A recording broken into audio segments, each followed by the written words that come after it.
Ассалаумағалейкум құрметті көрермендер. Үндістан әлемдегі ең лас мемлекеттердің бірі. Алайда Үндістан адам саны бойынша әлемде бірінші орында тұр. Онда неге бұрын ең бай болған Үндістанда қазір кедейлік басым? Бүгінгі видеода Үндістан жайлы адам шошитын ақпараттарды айтатын боламыз.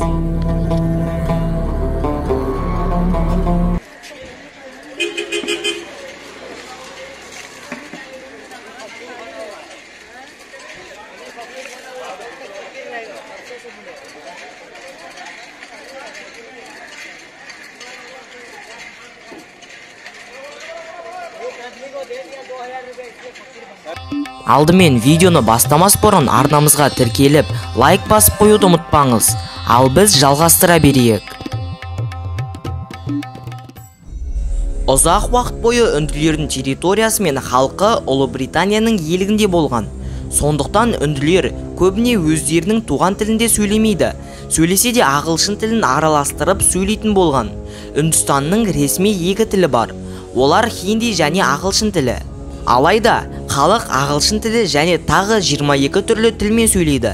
Яғни әңгіменің басын хинди тілімен бастаса, аяғын ағылшын тілімен аяқтайды. Сонымен қатар Үндістанға баратын туристер өте көп.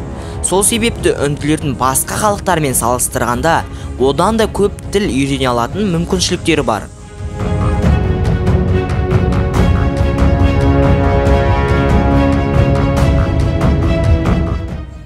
1 миллиард тұрғыны бар үнділер Құдайға деген діни наным сенімдерін жоғалтқан емес.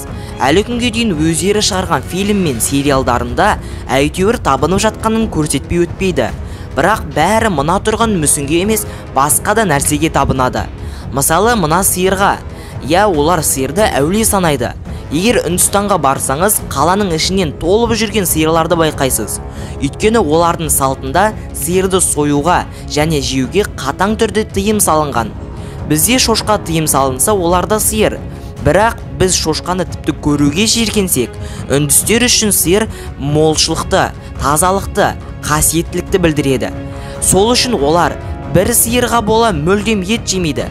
Расымен кейбір үндістерді қарасаңыз тым арық болып кеткен. Индийский сериалдарды қарағанда әйтеуір бір мейрамды тойлап жатады. Шынымен олардың мейрамдары мен салт дәстүрлері өте көп. Сонымен қатар қорқынышты салт дәстүрлері де бар. Ол өлген адамды өртеу. Мұндай рәсім Индияның Варанаси қаласында өтеді. Адамды өртеу кремация деп аталады. Варанаси қаласында адамды өртеуге арналған от ешқашан сөнбеген дейді. Сонымен қатар үндістер адам туылғаннан бастап өлгенге дейін 12 рәсім орындайды. Кремация, адамды өртеу сол 12 рәсімнің бірі. Бұл рәсім үндістердің қасиетті деп санайтын Ганг өзенінде жалғасады. Үндістанда басқа мемлекеттер секілді арнайы аппарат арқылы емес, ескіше ағаштармен өртейді.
алғандай сұрақ туындайды.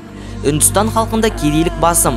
Өртеуге ағашты қайдан алады десеңіз, арнайы кедей қайыршылар бар. Солар ағашқа қайыр сұрап ағаш жинайды. Сөйтіп адамды өртеп, оның күлін Ганг өзеніне тастайды. Қаншама адамның өртенген күлі осы Ганг өзенінде жатыр. Олар өртенген адамды Ганг өзеніне тастауының себебі өздерінің екінші өмірінде жақсы болсын деп сенеді. Ал өртейтін ағашқа ақшалары жетпеген үнділер өлген мәйітті ақ матаға орап, бүтіндей Ганг өзеніне тастай салады.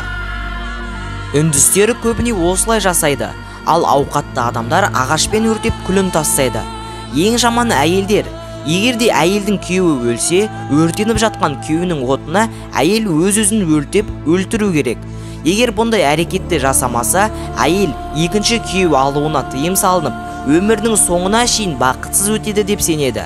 Ал қазіргі таңда мемлекет басшылары осындай әрекет жасауға тыйым салған. Бірақ сонда да үндістерде бұл салт ата-бабадан келе жатыр деп әлі күнге дейін жалғасуда. Жалпы айтқандай адамды Варанасиде өртейді. Және олардың сенімдері бойынша бұл қалада өлген адамдар бірден жұмаққа барады дейді. Сондықтан Үндістанның жарты адамы осы Варанасиде орналасқан.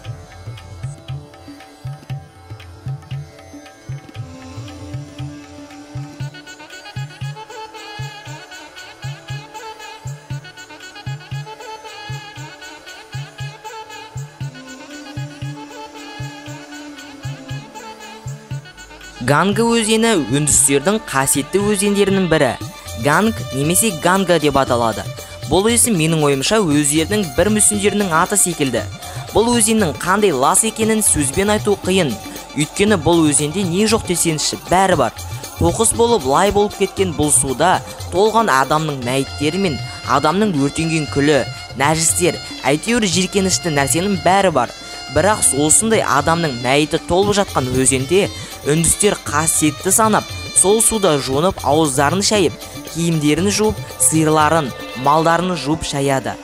Үндістер осының барлығын біле тұра, неге осылай жиіркенішті қылықтар жасайды десеңіз, бұның барлығы діни наным сенімдеріне байланысты. Олардың сенімдері бойынша Ганг өзенінде шомылса бүткіл күнәларынан арылып, таза болып, жаңа туылған нәресте секілді боламыз деп ойлайды. Бірақ қайта таза денелермен таптаза киімдерін қайта кірлейтін білмейді. Бұл өзенде миллиардтаған бактериялар табылған. Әрине Үндістанда Ганга өзенінің тазалау жұмыстары жүргізілейін деді. Бірақ бәрі сәтсіз аяқталды. Бұған Үндістан халқы қарсы болды. Өйткені олардың ойынша Ганг өзені онсыз да таза және ешқашан кірленбейді. Әрине Ганг өзенінің иісі жағымсыз екені белгілі. Өйткені мұнда қаншама жылы бойы тоқтамай лақтырылып жатқан адамның мәйіті жатыр. Егер Үндістанға баратын болсаңыз, Ганг өзенінің қай жақта екенін адаспай есімен-ақ бара аласыз дейді. Қазақта әр елдің салты басқа, иттері қара қасқа деген нақыл сөз бар. Сондықтан бұл біз үшін жиіркенішті болғанымен, Үндістанда бұл қасиетті өзен болып саналады. Ал енді достар, осымен біздің видеомыз аяқталды. Егер де сіздерге осындай видео ұнаса, дәл қазір лайк басып, арнамызға тіркеліп қоңыраушанды басуды ұмытпаңыздар. Сіздермен бірге болған мен Райымқұл Абдунұрхамит. Қызықты мәліметтер арнасы, сау болыңыздар.